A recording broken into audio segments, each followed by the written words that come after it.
Ayan, hello po Team EDSI, kumusta po kayo? Sana ay nasa mabuti po kayong kalagayan. So, marami nga po ang nakapansin sa ribbon cutting ng pabahay para kay Carla at kanyang magulang.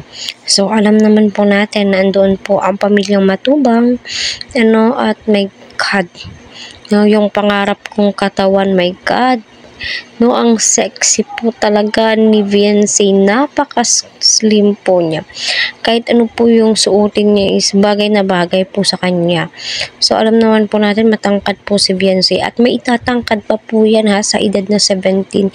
Hindi pa po yan yung totally natangkad po niya, My God, kahit anong ipasuot mo po talaga sa kanya, grabe. At lumalabas po ng husto ang kanyang hugis ng kanyang katawan, mapapasana all lamang po talaga tayo. At kita naman po natin yung suporta ng buong Team Kalingap para sa pamilya ni Viancy, especially ni Carla, grabe, napakabongga nga po ng tahanan po nila. So yes, marami nga po ang nakapansin kay Carla,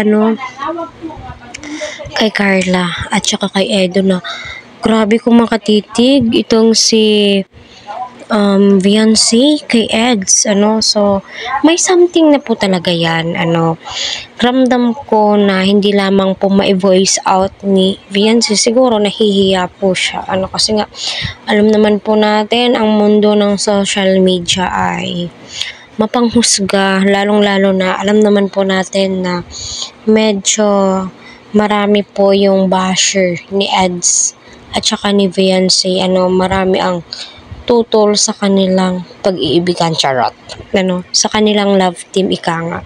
Pero gayon pa man, kita po natin yung suporta po ni Edo, kahit napakaraming basher ay hindi po sila nagpatinag, pinakita po talaga ni Edo na sinusuportahan po talaga niya itong si Viancy.